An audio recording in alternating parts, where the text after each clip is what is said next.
and introduce Erica Peplinski. I'm sorry. That's okay. It's a Too mouthful. many consonants. And we're thrilled to have her redo her presentation that she gave in person at our conference in October. We wish we had all been in Traverse City to see her in April, but this is good because we're welcoming people from other areas of the country beyond Michigan. So today she's going to talk to us about how to make the classroom flow. Erica, all yours. All right, let me share my screen and we can get started. All right. 1 second. Here we go. So flow in the classroom. Flow, also known as being in the zone, is the mental state of operation in which a person performing an activity is fully immersed in a feeling of energized focus, full involvement and enjoyment in the process of the activity. In essence, flow is characterized by complete absorption in what one does and a resulting loss in one's sense of space and time. Today, we're going to talk about flow in the elementary classroom and how you can utilize your students' natural drives and their brains to keep them in the best state of learning for their entire time with you and make the most use of your time. Just so you know a little bit about who I am, I have a major in elementary education, minors in Spanish and science, and master's in the art of teaching. When I did my plus 30, I focused on Spanish and neuroscience. I'm super into the brain.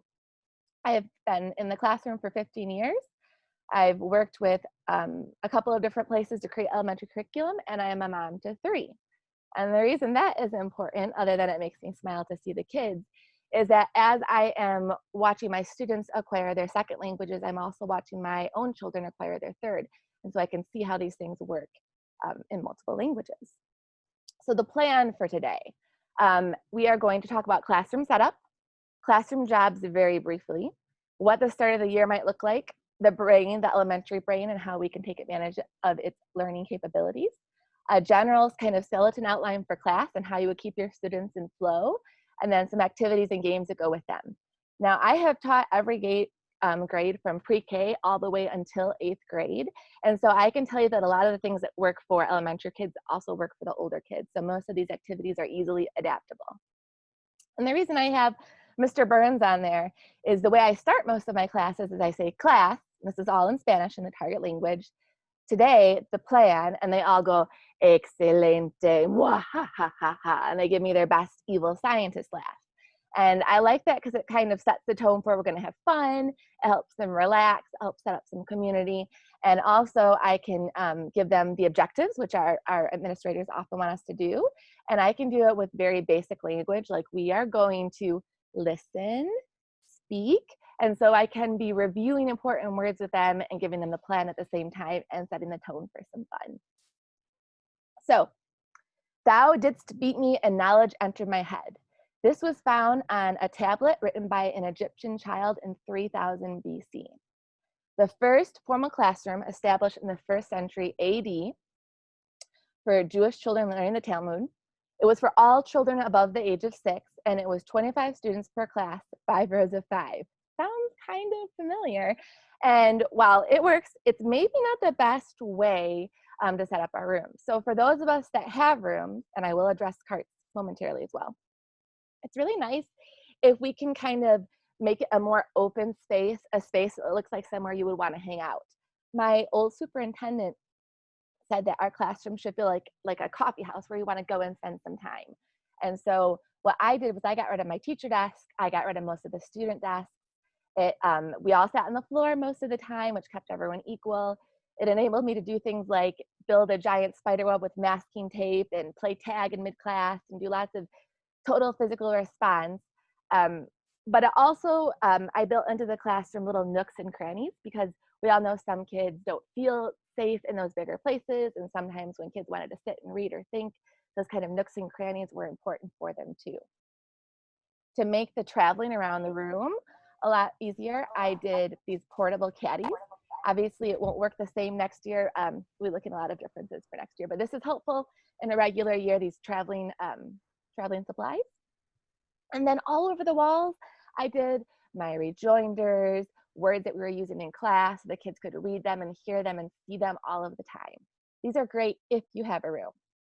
Now, I know that's not the case for all of us. I went from having a room for many, many years to being on a cart and in 3 different buildings this year in a new district. I'm super excited to be a part of Ann Arbor Public Schools. And at first, I will admit that I was really worried about being on a cart because I was used to having all of my things around me. But I was surprised to find that it really was not as intimidating as I thought it would be. The essentials, because I know I've seen in Facebook groups that there are a lot of people that are just now switching to carts, and a lot of them are kind of stressing out. The essentials turned out for me to be a laptop and my Google Drive. And this is great because you have your lessons that are prepared for you anywhere you go. And if your laptop has a problem, you can just grab a student laptop or even an iPad and still open up your materials. So that became really key. At first, I missed having my big charts of paper, but what I found was that it was a really nice record of what I was doing to be able to say, oh, this is where we were at in class, meaning the second month of school. And then a few months later, this is where we were at. And so I could see and track student progress really easily. And it really wasn't as bad as I thought, not having all my posters everywhere, because I had the most important things on the board, and it helped the students focus. Markers, your expo markers, if you can label them somehow, because I found that being in other people's rooms, my markers would often blend in. So if you can label those, that's really helpful. And a laser pointer so you can point out all those important things without running everywhere. I also try to carry a few key puppets, like my giant spider puppet. Not always needed, but it was helpful to have it there if I needed to entertain the children. Pros of being on a cart is that there's no elaborate setup. I loved having my room, but not having a big setup at the start and end of the year was really pretty nice. And the cons, I would say, is that you don't have your own space and you have to kind of get used to being with other people and in front of them. But I felt a little nervous about that at the start of the year, and then I just got used to it, and it was fine. It was a great year. So the rules are really important in the elementary classroom. And the 2 that I use all the time are number 1 and up, number 2 up here. And the first one is respect. Respect for you, respect for me, respect for everyone. And we did it in the target language. And anytime a kid would break the rule, I would say, clase, respeto. And I would stop and I would go and point at the rule. And I would say, para mí, para ti, for me, for you, para todos, for everyone. And after a few repetitions of that, the kids could actually finish the rules for me. So not only was it kind of emphasizing what was most important in the classroom, which was respect, because real learning cannot happen unless there's an atmosphere of respect. But also it was giving them some key vocabulary. And then the second rule that was super important, numero dos, number 2, one person talks, the class listens. It doesn't matter if it's me or if it's a student. If we're not listening, we're not learning. The other rules, 3, 4, and 5, they're just sit well, look and listen, in Spanish, no English. I would actually say I vary a little bit because some kids, you have neurodiverse kids who aren't going to feel comfortable sitting up like this. As long as the kids are paying attention and really doing their personal best, I was happy with what they were giving me. Because you have to realize that you're never going to be in a situation where 2 kids in your classroom are ready to learn the exact same thing or are at the exact same place in their learning journey, especially with languages. And so I always just wanted kids to give me the best that they were personally capable of. So motivating things, ways we can control behavior and get the kids excited. One simple way that I learned from Annabelle Allen, La Maestra Loca, is puntos, or points. And it was always me, profe, versus the class. And anytime a kid would do anything good, especially at the start of the year, I would go puntos, and all the kids would go puntos. And my neighbors maybe hated me a little bit sometimes, but the kids were super excited. And I would go and I would write up points on the class's side. And the points were always random. It was not like, oh, this person got this word, so I'm going to give them 10 points. And every time a kid gets this word, I have to give them 10 points. The points were awarded for any behaviors I wanted to see in the classroom. It could be helping a friend. It could be because a kid who had never spoken up all year was ready to say a little bit of Spanish. It could be because someone answered a whole sentence in Spanish. It could be just because someone worked really hard on their project. Any behavior that I wanted to encourage, I gave them puntos for. And the really great thing about Puntos is that you can make the numbers really random, and it's a really great and authentic way to practice numbers. And the kids get really, really, really into it, and they pick it up without even realizing it. Now, I only gave myself points when the class was getting out of hand in a way that wasn't controlled, where we were, losing the learning. Once you give yourself points a few times, you don't really have to give yourself points that often. The reward for getting these points was that after they had beaten me enough times, we would have a party. Now, I really tried to keep it, I used to try and make it so that if they had 100 points, they would get a party. But I was seeing 10 classes a day, and that was too much to keep track of when I only had 2 minutes between classes. And so I would just say, when you beat me enough times, you get a party. And the enough times just usually happened to line up with all the other classes. And the party always happened to be something I wanted to do with them anyway, like play a game. So it was really convenient for me. And the kids never knew it, but it really helped create the sense of community. I never ever took points away from the kids because I didn't want it to be punitive. I wanted it to be something they could be excited about, and it could be a teamwork.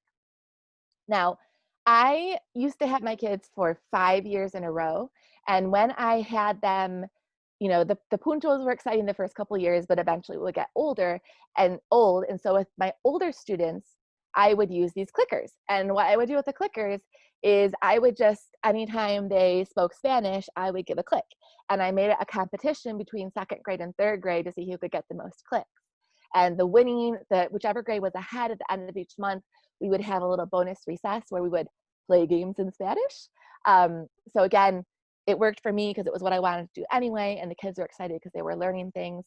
And the clickers I learned about from Marta Ruiz Yedenek. She's a great teacher in Wisconsin. And a little modification I made, and I bought these on Amazon that made it better, was that when there were words I really wanted to encourage them using that I felt confident they had acquired, like I want, I have, I am, I like, I would give them 2 clicks for using that authentically. And that was a really big deal for the kids. And it was a great way, again, to practice the numbers and to get them speaking more Spanish, which is what we wanted. All right, class jobs. I should have said this at the start. Website that goes with this presentation that I'm going to share with you at the end. I'm not going to go through all of my class jobs right now. I'm only going to go through some of my favorites, but I will give you all of the class jobs. I like class jobs because they help create a sense of community in the classroom. I do think it's important that all kids that want a job have a job, because I don't want anyone to feel left out, like, oh, why am I not an important part of this classroom? But some jobs are more helpful to the flow of the classroom than others. And here are my big jobs. One job, if you're an elementary teacher, you know that anytime anyone knocks on the door, 20 kids want to run and answer. And that can be really distracting and really kind of break the flow of your classroom. And so la puerta, the job of the door person is the only one that can answer the door in class. It doesn't matter who's at the door. La puerta is the only person that goes to answer it. And when someone knocks on the door, they open the door and they'll say, "Who is it?" Or sometimes we even do a password where you have to have a password to get in the class, and it's hidden outside. So all the students know, and even the adults in the building know the password.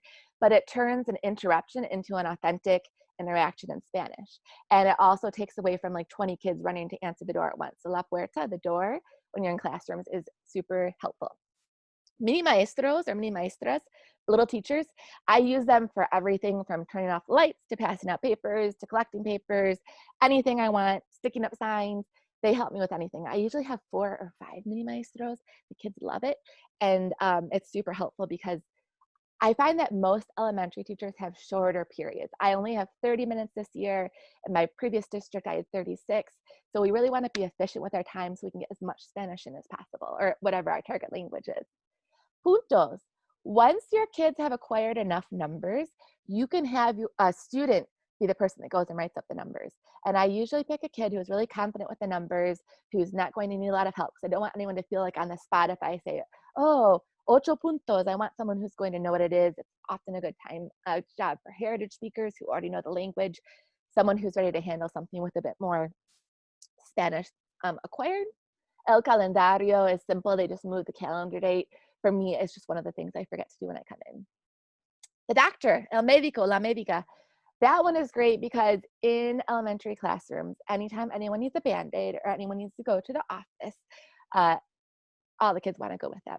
And so the doctor is the only one that can get the Band-Aids out for minor bumps and bruises, and the only one that can go to the office. I always pick someone for this job that's responsible, who I know is going to make it to the office and back in the hall without a problem.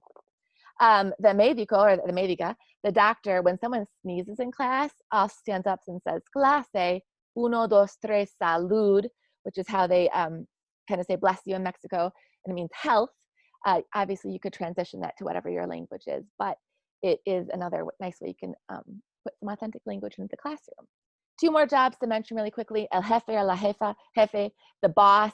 They're the ones that go around and make sure everyone cleans up their stuff at the end of the classroom because I don't have time usually. I want to be talking to kids during that time.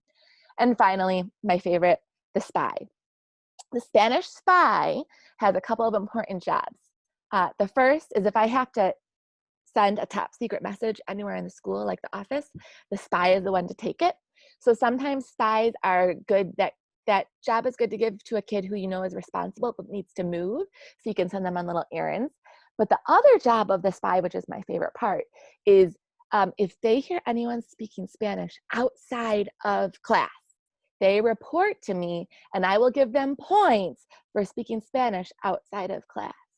This was so amazing when I started using it with my kids. They were reporting to other kids all the time, and I had teachers telling me, wow, my kids were doing numbers and colors in Spanish today. And it's always because they were hoping the spy would report them and they would get extra points. So that was a favorite one. So quick reflection. I'm going fast because usually I spend a lot more time in this presentation. So I hope it's not too fast. What is one adjustment that you can make to your space or cart that will enable you to interact with your students in a natural manner or make your life easier? And or what is a class job or strategy that you might try? You don't need to answer those questions to me. There's studies that show that when you take a moment to reflect during a presentation, it helps us to actually use the stuff we learn. Because I know sometimes I go to a presentation that's so fast and I have all these notes and I don't do anything because I'm just overwhelmed. So take just 30 seconds and that's a chance to ask questions too. And then we'll move on.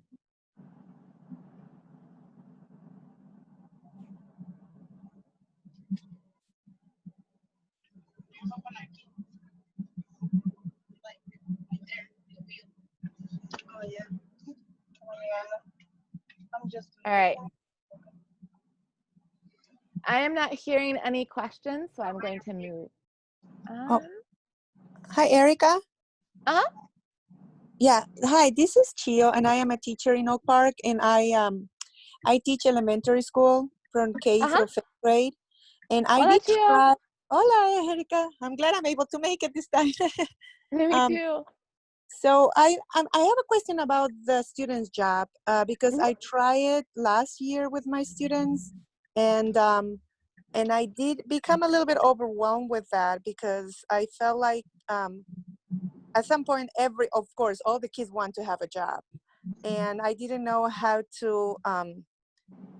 What would be the easier way to keep track, especially because I teach a total of 18 classes. And I normally do this with my older kids. With my little kids, it's a little bit hard. I kind of pick one of them to be my helper, and then I rotate it, every class or every week. So what would be your suggestions of keeping track, especially with the older kids, or at least to give them the opportunity to be, to have a job? Because I wouldn't like to, skip some of them. You know what I mean? I want to give everybody an opportunity. So one way you could do it that would make it, I think, less stressful for you. I will tell you that I did not change jobs more than twice a year just because I didn't want to take the time to switch everything around. And so one thing that might make it less stressful is to only have 10 key jobs and have kids 1 through 10 on your list have those jobs for the first part of the year.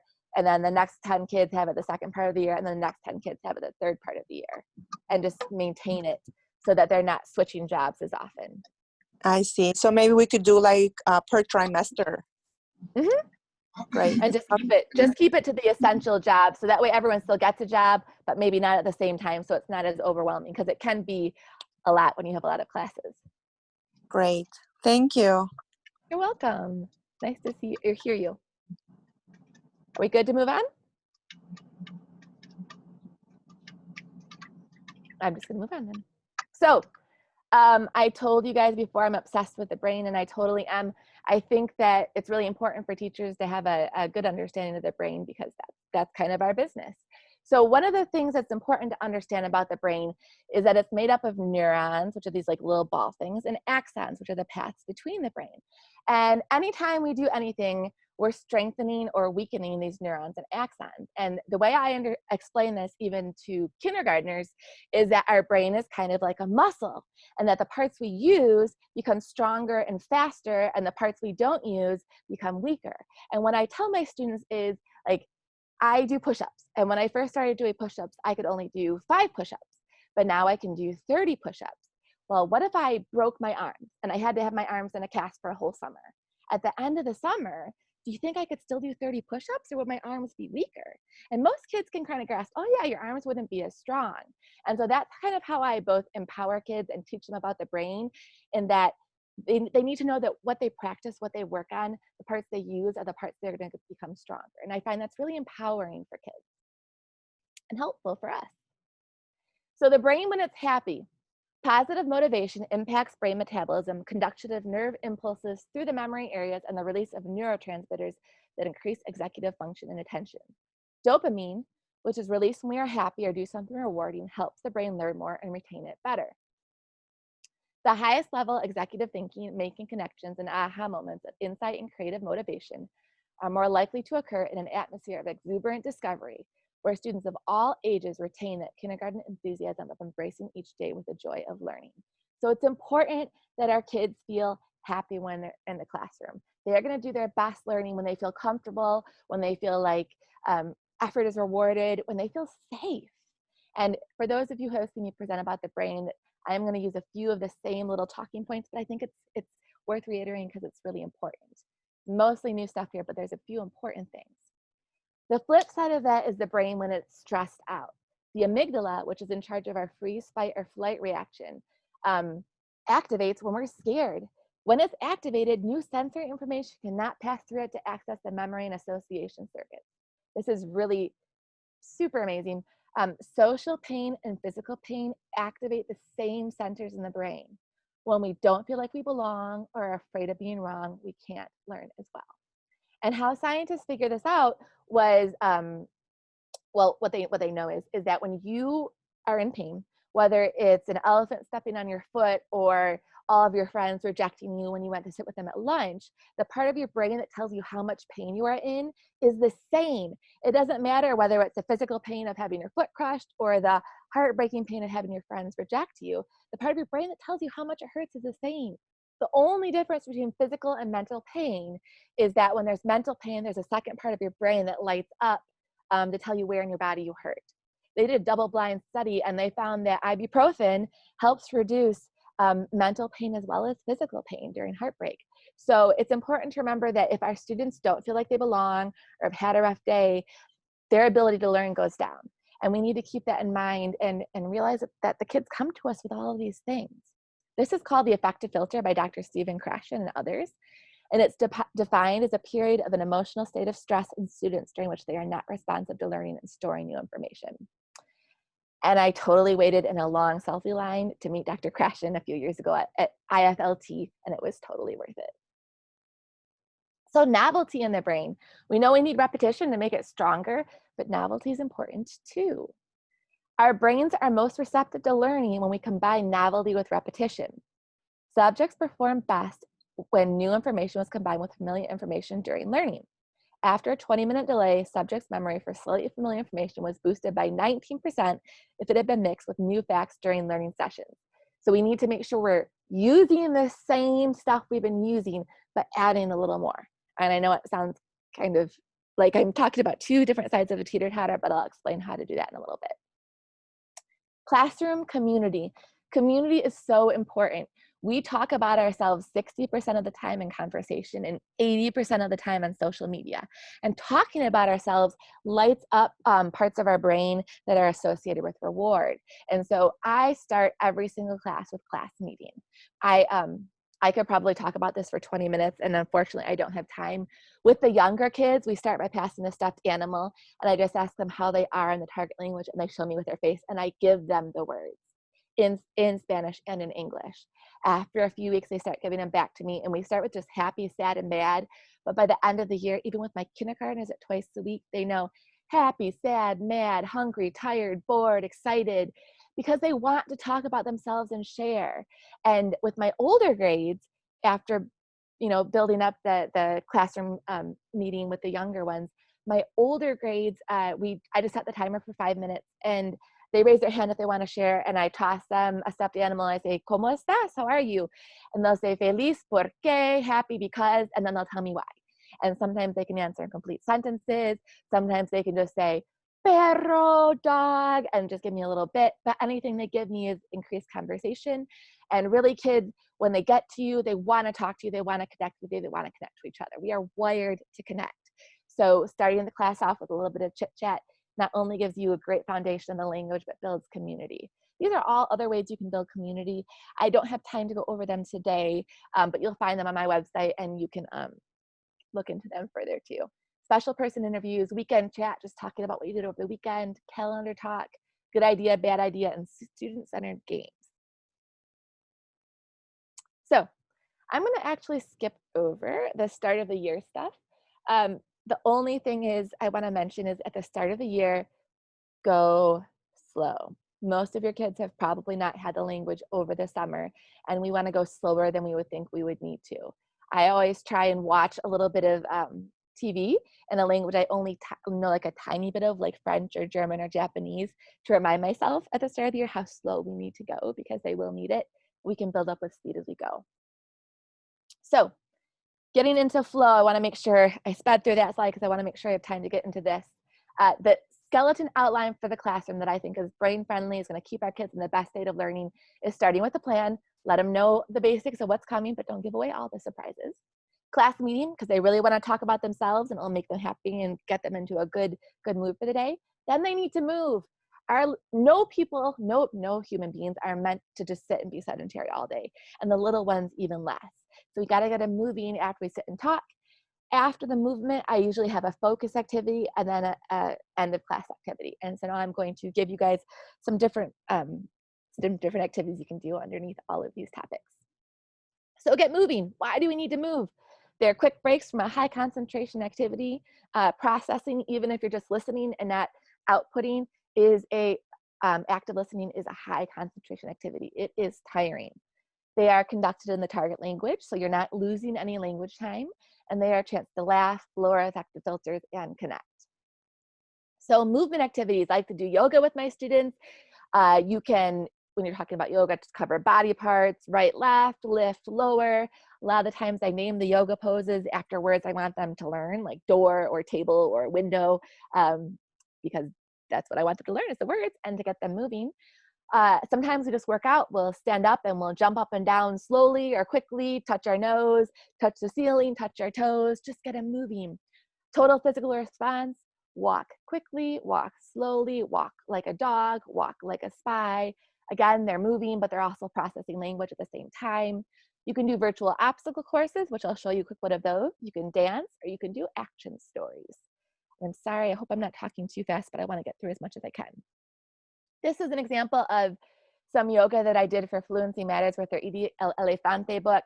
And again, they wanted the kids to acquire some animals, so I named all of the poses after animals. And we were also covering directions and body words, and that was bird, and that was cat. Another really great thing you can do is you can just go on YouTube and you can type in "We Fit obstacle courses." And I do this with my kids, and when I do my end of the year survey and have my kids tell me what they like and didn't like, this is always a favorite activity.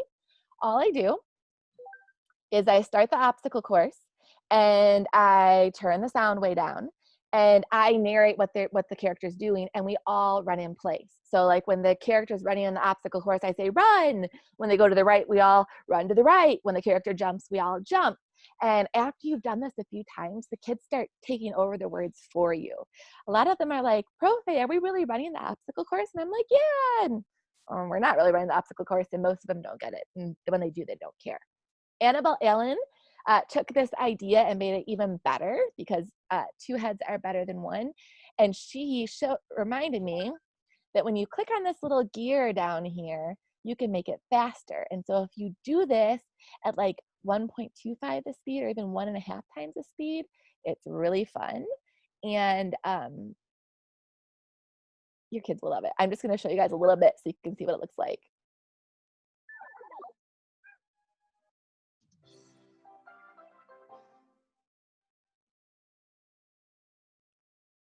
So during this part, I'm telling the kids, oh, stretch your right arm, stretch your left arm, stretch your legs. And we're all doing it, and I'm narrating it in Spanish. And then, of course, we say, 3, 2, 1, vámonos. And at this part, I would be saying run. And then when he goes around the corner, to the left, to the right. When you go to the big balls, you say, oh, be careful, to the left, straight, to the right. And the kids love it, and it gets them moving, and it helps them process the language, and it's fun, and that's what we want, right? So that's one great way you can do it. I'm just going to show you 10 seconds. This is the class doing it, so you can see what it looks like.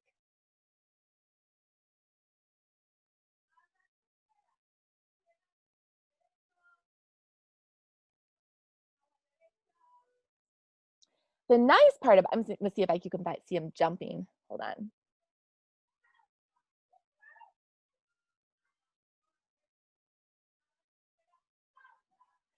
So you can also watch your kids as you're doing this and see, oh, who's got the directions, and see how they're processing, and it's great for lots of things. So these sort of activities apply to lots of different YouTube videos. When it was the Olympics, I did this with 360 luge ride, and the kids all pretended they were riding the luge, and they would lean to the right, lean to the left, go forward, lower their head. They would say things like, I'm scared. And again, these are just great ways to practice directions and give kids a little break. You can go on a Kraken roller coaster. So looking for the VR 360 videos on YouTube and using those in classroom are a super fun way to interact with your kids. You can even do just dance videos. And there's Sarah Breckley doing a just dance video with her class, and it's quite amazing, but we're going to keep going because there's not a lot of time. So I just want to show you really quickly, and then we'll move on. This is total physical response with young 5 students at the start of the school year. And I want to show you what they're capable at the start of the school year, and then at first grade.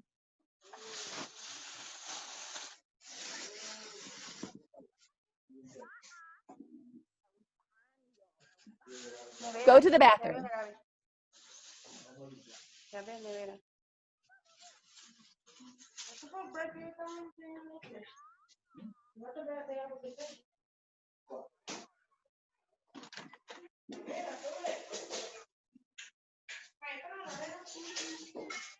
Sí, nevera. Sí, nevera.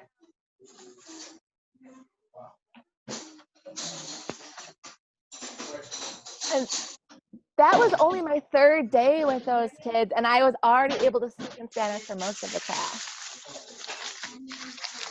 And then this is first grade.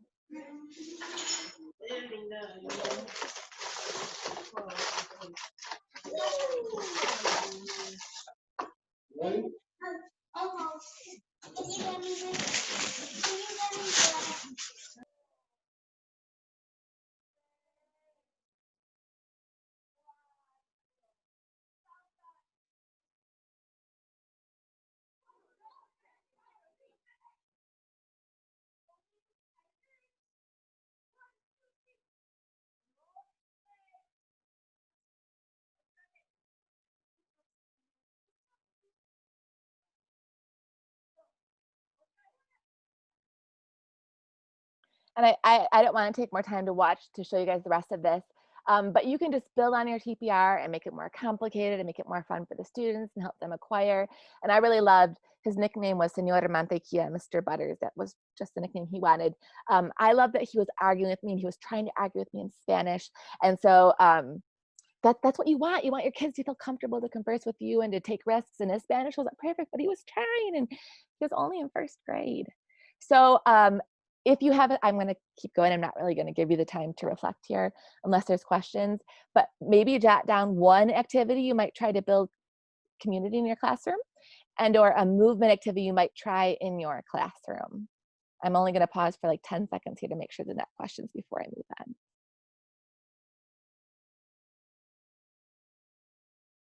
No questions? Sorry, I always think I have more time than I will. So we are never more fully alive, completely ourselves, or more deeply engrossed in anything than when we are playing. So playing with your children. And in this picture, I'm playing Spanish snowball tag with 500 kids in one day.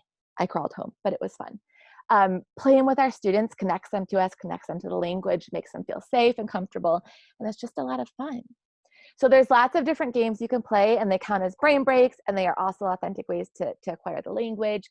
There's one called For You, For Me that I'm going to try and show you guys. Rock, paper, scissors. Paper and scissors being good ones to acquire for the classroom. There's dance and play. You can do juegos de palmas, hand clapping games that are from your target culture, target language. Se mueve, which is a move game, and then Spanish snowball tag. And I'm not going to cover all just because of time, but I will cover my students' favorites. One is, I just call it para ti, para mí, for you, for me. And it was inspired by the Minions. And I always go, and because the kids all know the Minions, and talk about how the language the Minions speaks is actually a mix of 7 different languages the director speaks. And so when you listen, if you know that, you can hear some Spanish and some French and some other languages. And when the Minion first gives a little girl the unicorn, and we movie talk this in Spanish when I first do it, the Minion says, para tú, which means para ti, which is very similar to para ti, which means for you. And so in this game, my kids pretend they have a banana in their hands, and they go up to their friend and they say, for you. And when the friend tries to grab it, they bring their hands back and say, for me. For you, for me, but in Spanish. Para ti, para mí. Para ti, para mí. If the friend touches their hand, then the roles switch. They're trying to grab it, and their friend's saying, para ti, para mí, para ti, para mí. And not only is this a great brain break, but it's instantly applicable outside of class, because when you walk by the kids playing Pokemon in the hall, you could be like, oh, para mí, for me, those Pokemon are for me. And the kids will be like, no, para mí. And so you could instantly carry it outside of the classroom. And my kids love this game, and I knew it was a hit the first day I taught it to them, because when I had taught my first class, the new class I saw the next day was like, oh, that's the game everyone was playing at the bus stop. So when the kids want to do your activities outside of school, it's always a good thing. Rock, paper, scissors. If you haven't seen it, at some point I would recommend you look up on YouTube the rock, paper, scissors commercial for Android. It's super cute. We don't have time to watch it now, but basically the paper is sad because he doesn't have any friends, and the rock and the scissors are friends with him. And so it's a nice one to start the school year with, because you can talk about friendship, and you can talk about basic things like happy and sad and scared, and talk about how kids are nervous at the start of the year. But then you can transition into playing roca, papel, tijeras, dale, rock, paper, scissors. For the kids when they first start, I usually just say uno, dos, tres, dale. And then you build up throughout the year. And there's lots of games you can play that are connected to this game. One being, and I'm not going to show you the video, dance and play. But during this one, I just play some Spanish music, and the kids dance around. And when I pause the video, they play whatever game I want them to play, para ti, para mí, or rock, paper, scissors with whoever they're next to. The rule for this game that's my favorite is that they can't play with anyone more than once, and it gets them interacting with people that they wouldn't normally interact with, and that's really important for building community. I'm not going to show you Train, but it's on my website. I am going to briefly talk about evolution, just because it's a really great way to get some important things in. So the way you can play rock, paper, scissors evolution style is that you have levels in the rock, paper, scissors field. When you first start, everyone starts as a baby. And the reason I kind of made this modification to a game I learned from Annabelle is that I needed to teach my kids the words baby, brother, sister, mom, dad, grandma, grandpa, and those just ones weren't words my kids were picking up quickly. And so the way I made them acquire it quickly was by playing this game. And in the beginning, everyone starts as a baby, and babies can only crawl. And babies can only play other babies. So the kids all start, I'll say, uno, dos, tres, todos son bebés. 1, 2, 3, everyone's a baby. And the kids crawl around and they play rock, paper, scissors. If they win, they become a brother or a sister. If they lose, they go back to being a baby, or they stay being a baby. Now, babies crawl. Brothers and sisters are on their knees. Brothers and sisters can only play other brothers and sisters. And just like before, if they win, they become a mom or dad. If they lose, they go back to being a baby. So babies crawl, brothers and sisters are on their knees, moms and dads walk around. Same rules apply here. Moms and dads can only play other moms and dads. If they lose, they go back to being a baby. If they win, they go on to being grandma or grandpa. And again, this is all done in the target language, so they are acquiring all of these family words. Grandmas and grandpas, they walk with a cane and a hand on their back. And I always make sure to say that, of course, not all grandmas and grandpas walk this way. But it's really great because you're using like body words to teach this game. And I do teach it to them in Spanish. It takes a whole class to do it, but it's still super fun. So grandma and grandpa only play other grandmas and grandpas, and they walk with a cane like this. And if they lose, they go back to being a baby. If they win, they become a hero. Now, heroes have one hand in the air and they walk around like this. And heroes have one superpower. They can play anyone they want. So they could play another hero. They could play a grandma, grandpa, mom, dad, brother, sister, baby. They have one superpower. If they lose, they go back to being a baby. When I first teach this game, I only teach these levels. After the kids have played for a few weeks and it's kind of old news, I'm like, you guys, I just found out there's a whole new level to this game, and they get all super excited. And the whole new level is superheroes. And superhéroes, superheroes, have two powers. They get to walk around with two arms up, unlike heroes who only have one arm up. Their first power is they can play anyone. Their second power is they never go back to being a baby. So it's a big deal when kids get to be a superhero. You can only be a superhero by playing against another hero and winning, but it's risky because if you play against another hero and lose, you still go back to being a baby. Now, it sounds complicated, but after you play this once, you can play it for 2 minutes and the kids love it. I'm going to take the time to show you just 30 seconds, and then I want to show you a couple other things because it's almost time for this to be over.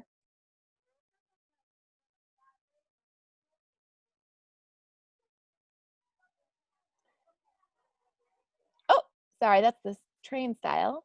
I'm not showing you guys that one just because there's not time. I did want you to get this other one because it's a popular one and you can acquire so much important vocabulary.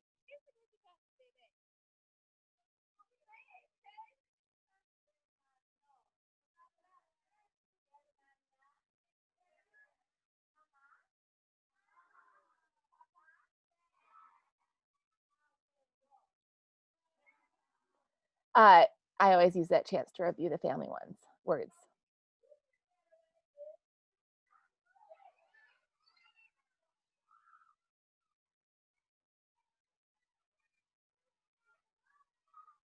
I'm not going to make you listen to the chaos any longer. It's fun.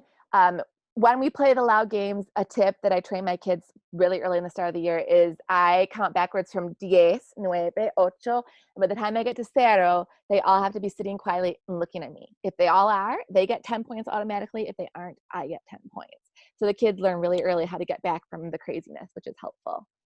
I am so sad that we are short on time, so I'm going to speed through a bunch of these games.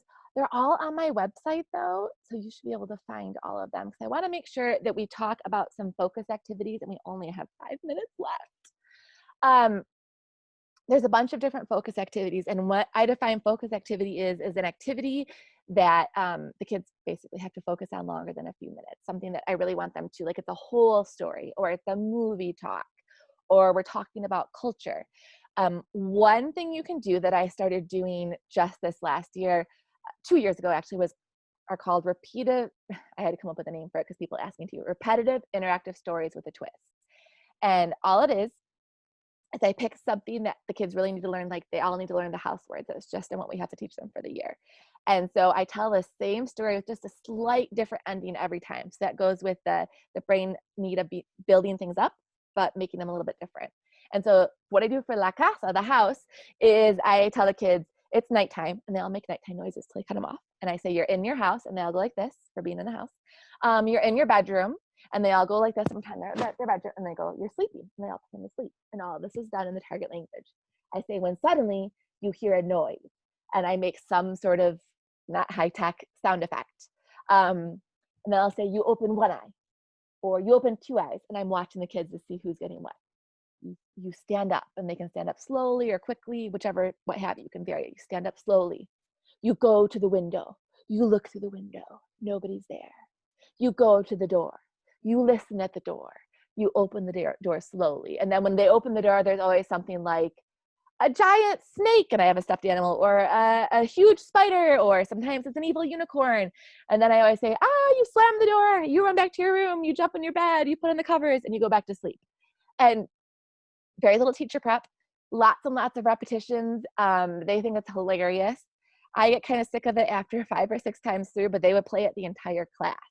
And there's lots of different, I have a whole blog post on different interactive stories I do with them. I wish I had time to show you the examples, but I don't. I want to at least get to show you a couple of other things. I did try to shorten this presentation, but I always take longer. I always talk longer than I think I will. So other focus activities, stories, do a story about what's going on in their lives or about some culture you want them to know. Talk about the world around them. Kids are so fascinated learning about kids in other countries and how to comparing their lives to your lives. And you can use really, really basic vocabulary, and it helps them connect to other cultures and kind of opens their mind to the world. You can record stories. This is a story I recorded for a substitute teacher.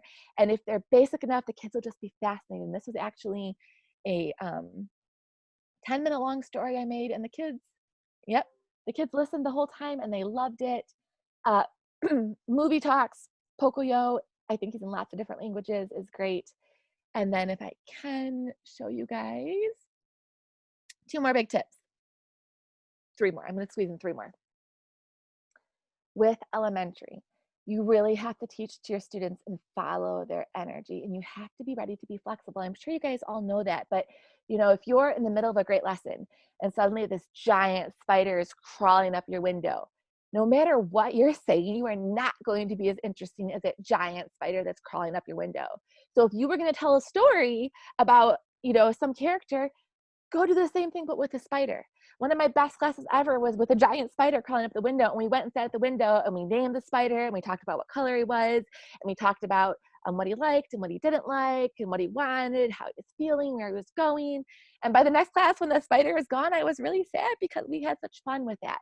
So follow their energy. You can turn almost anything that they are focused on into a language learning activity, and it makes your life so much easier to do so. I'm sorry I couldn't show you all the other things I wanted to show you, but I did want to point out before I give you the 10 minutes for questions that if you go to my website, Peplinski.com, and then you go over on the sidebar to presentations and click on Myla 19, I have links to everything in videos and more that I've talked about in this presentation here for you. And that is all of my other information if you ever want to get in touch with me. I'm sorry I couldn't share quite all the things, but I tried to get in as much as possible. I'm going to turn it back over to my moderator so we can do any questions. I am actually not seeing any questions in the chat right now, so maybe we could take a couple of minutes to get one more sample of an activity that you really like, because it feels like you have so many. I want one more. Yes, I will. If unless I hear from you, I'll keep talking till 5 o'clock because I do like the activities, and we need to know things that are going to make our lives easier in class. And so one really easy way to use a story in a slightly different way is reader's theater. And what you want to keep in mind when you're doing reader's theater in a language classroom is you are not looking for a beautiful presentation, especially with our youngest learners. It's not really, they're not going to be able to produce that much at first. What you're looking for is extra repetitions that are fun. And so when I first started trying to do reader's theater, I would try and have everyone perform the same part at the beginning, over at the front of the class, and it got super boring really quickly. So I wanted to give you guys some ways you can make it fun and also make it useful. One that I learned from Karen Rowan is called All the World's a Stage, and it's amazing. All you do is you tell some little story, and one I did this with was from Myra Canyon's book, Capybara con Botas, and it was the scene where the capybara escapes from a jaguar by having gas, which the kids think is hilarious. And so it's a scene with 4 characters, so I broke the kids up into groups of 4. They already knew what was going on because we'd already read the part. They went all around the room, and I read it, and they all acted it out at the same time. And this is really great because you can see who gets it and who doesn't really easily. Nobody is on the spotlight. Nobody's bored watching like the same thing 10 times over. And if any group is super entertaining, you can record them and put it on your website, or you can pull them to the front of the class and have them perform. And that's a really great way to put a slightly new twist on something that could get old if you don't do it the right way. You can do the same thing with puppets, have them act out things with puppets, and you can have them do sock puppets that they can take home. I told my kids, of course, that those puppets only spoke Spanish, and it was really funny hearing a parent say, yeah, my kid only speaks Spanish to their sock. And so that's another fun way you can reuse a story. And then this, maybe the last thing I can squeeze in, we shall see, is called Sleepwalker. I learned about this from Craig Shee many years ago. It's one of my favorites. You only do this with a text that the students already know well and they're going to be really comfortable with. But what you do is you have everyone close their eyes and they act out the story with their eyes closed. It's an easy comprehension check. You can see automatically who gets it and who doesn't. It's a giggle fest. The kids laugh and laugh and laugh. And if the kids are comfortable with it, you can record them and show them the video afterwards. Or if they're really comfortable, you can show it to other classes, or the kids always like to watch other classes. And again, it's a way to get interesting reps on something that you've already done. So you're building it up, you're keeping it interesting. I'm going to show you guys an example of the class doing this. I did put closed captions on it in English for my teachers that don't speak Spanish, but I'm not sure if they're going to work or not. They weren't working on my last video. But this is a famous story. It's Se hace de noche. It happens at night, and hopefully the captions will work. So you can see the kids acting out and see what they understand.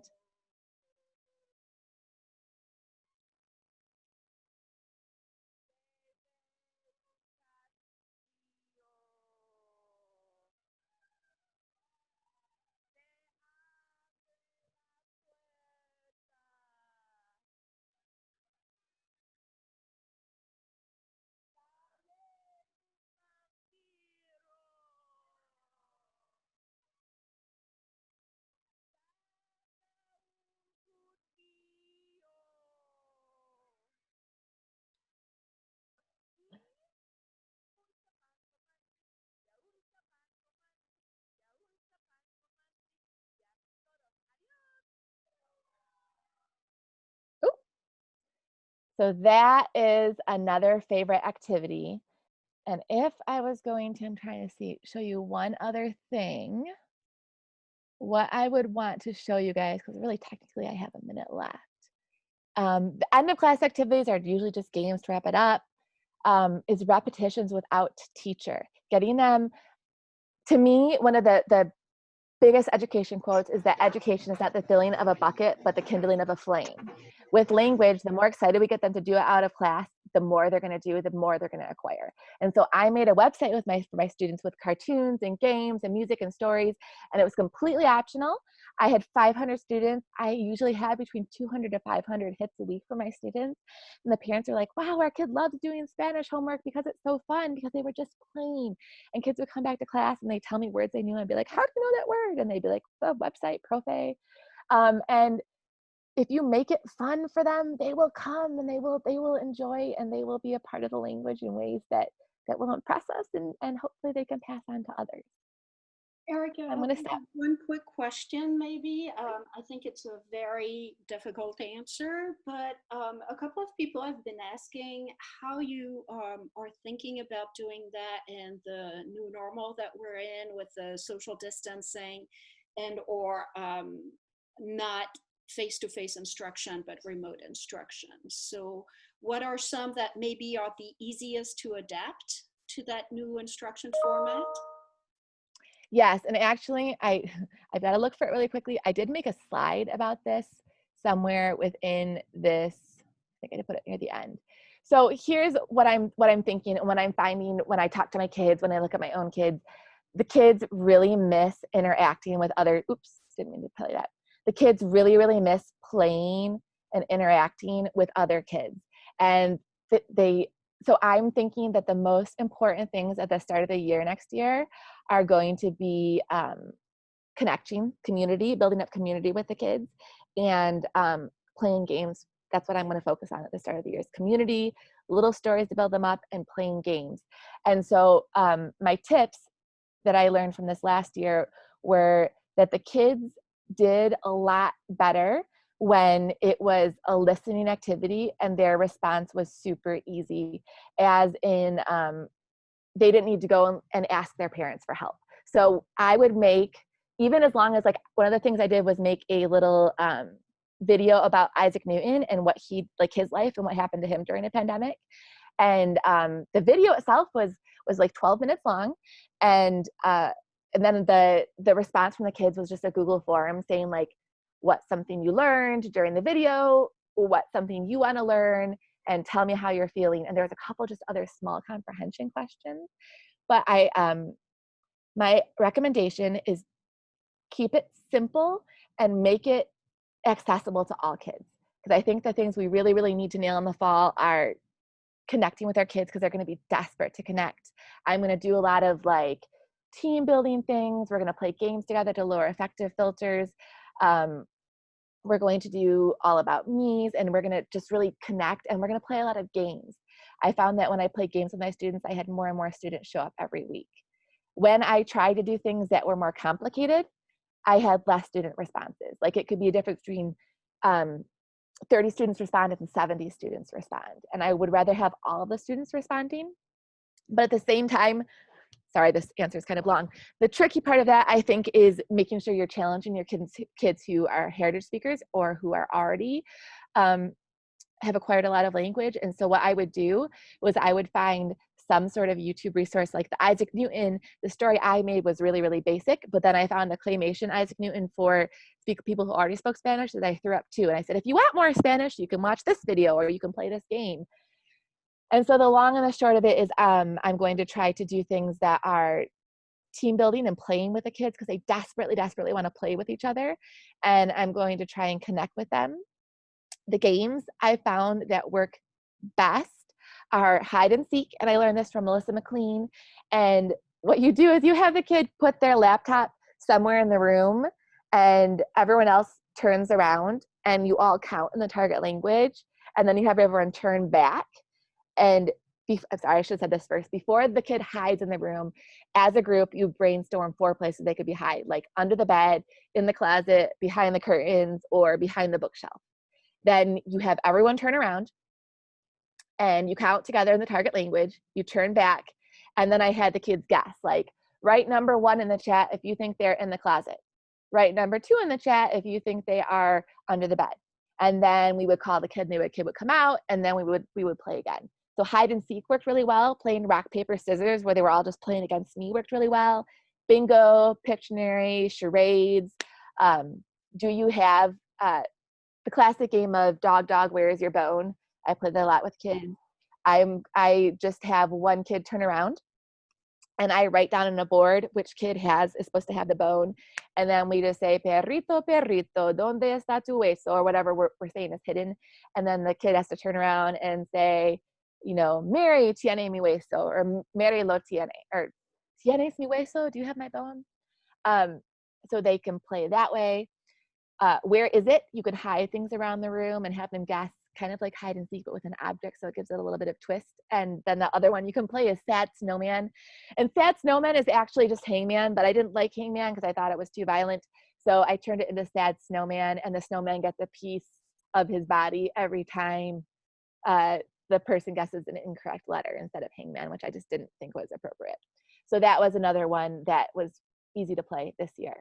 I actually volunteered to teach summer school because I want to get better at this. So I will eventually do a blog post that I'll try and share about what went well with summer school too.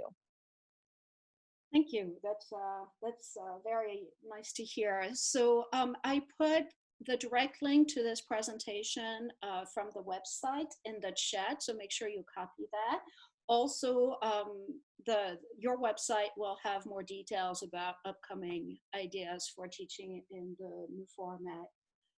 Finally, since we're a little bit over time and I want to be respectful of everybody's time, if you're a MyWalla member, we will follow up with a link to let you know where the video is going to be available in a little bit of time. And I want to thank everybody for attending today. And if you're familiar with the reaction button at the bottom of your Zoom screen, I encourage you to give a big round of applause to our presenter. Thank you so much, Erica, for a really nice, interactive, and dynamic presentation. So thank you, everybody, for attending. And there is one more mini conference presentation on Monday at 2 p.m. So we look forward to seeing some people there. Bye, everyone. Thank you. Thank you for spending time with us. Happy Friday. Thank you so much. Happy Friday. Thank you, Erica. Erica, can you hang on for a second? I have a couple of questions. Mhm.